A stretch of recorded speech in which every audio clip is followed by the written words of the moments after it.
Assalamualaikum warahmatullahi wabarakatuh. Selamat pagi dan salam sejahtera untuk kita semua.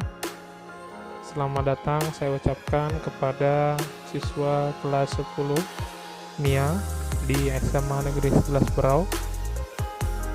Silahkan belajar dengan baik untuk tahun ajaran ke depan, karena selama masih masa COVID diharapkan tetap belajar sebagaimana mestinya. Ya, hari ini kita akan belajar mengenai jangka sorong dan mikrometerskop. Yang pertama, kita belajar dulu tentang jangka sorong.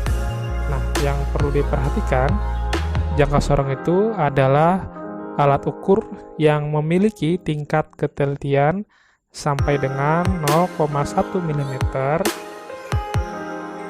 atau 0,01 cm.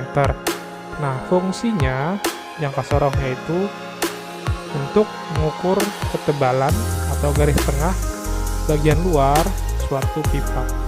Kemudian garis tengah bagian dalam atau diameter tengah bagian dalam, dan yang nomor satu tadi diameter bagian luar, dan yang ketiga kita bisa mengukur kedalaman suatu lubang. Mungkin kalian pernah melihat atau bahkan menggunakan jangka sorong ini.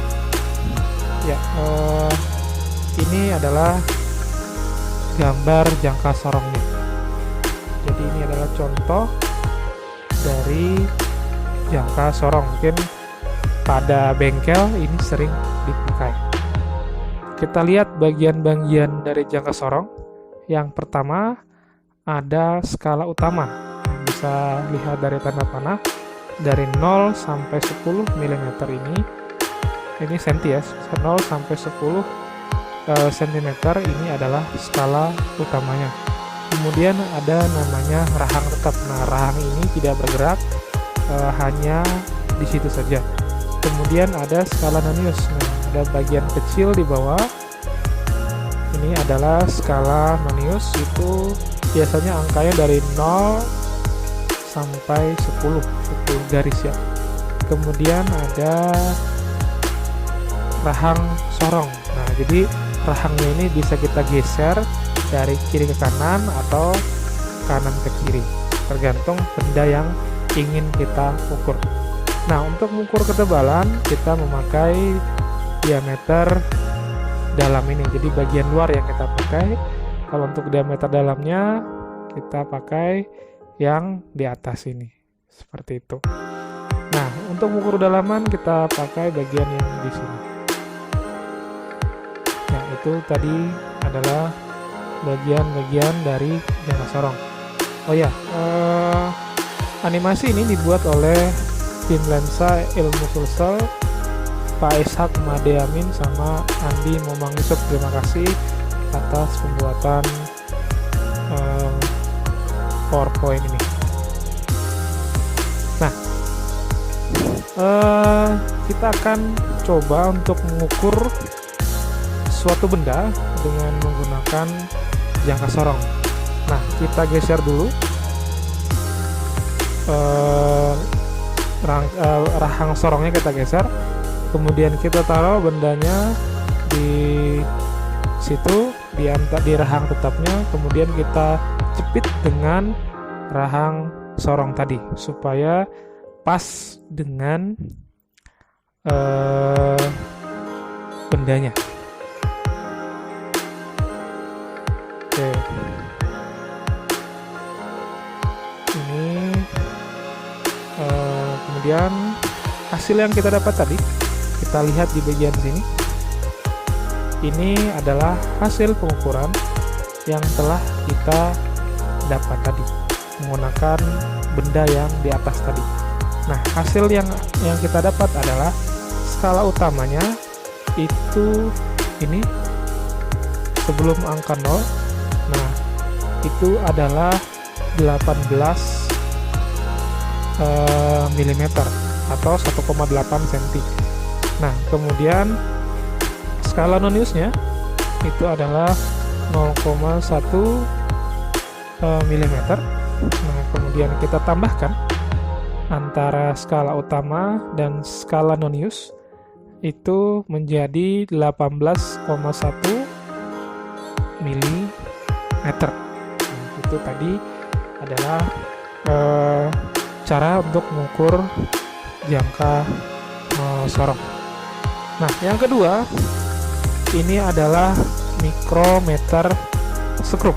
Jadi ini adalah contoh gambar dari mikrometer skrup. Ini juga sama dengan jangka sorong, itu bisa untuk mengukur panjang suatu benda dengan lebih teliti daripada jangka sorong. Nah, ini adalah bagian-bagian dari jangka sorong. Yang pertama adalah landasan yang ditandai dengan warna pink. Kemudian benda yang kita taruh kemudian kita jepit dengan mikrometer skrup. Kemudian ada poros putar, ini yang bisa berputar. Kemudian ada skala utama yang di sini. Kemudian skala nonius yang ini, dan ratchet ini untuk menguncinya. Untuk menguncinya seperti ini. Ya. Contohnya, kita ingin mengukur benda. Kita buka dulu jangka sorongnya. Kemudian kita masukkan benda yang ingin kita ukur ketebalannya. Kemudian kita kunci lagi dengan supaya pas. Kemudian kita klik ratchetnya supaya terkunci. Ya, setelah terkunci, kita lihat hasilnya, hasil dari pengukuran. Nah, cara membaca skalanya, kita lihat dulu skala utamanya. Skala utama menunjukkan angka 4,5 yang terakhir. Angka 4,5. Kemudian kita lihat yang sejajar antara kiri dan kanan. Skala utama dan skala nonius yang sejajar itu adalah 27,5 atau 0,275. Nah, kemudian kita tambahkan hasilnya menjadi 4,775 mm. Nah, itu tadi adalah cara untuk membaca jangka sorong. Ya, terima kasih. Itu saja, sampai jumpa di pertemuan berikutnya. Saya Heri, assalamualaikum warahmatullahi wabarakatuh.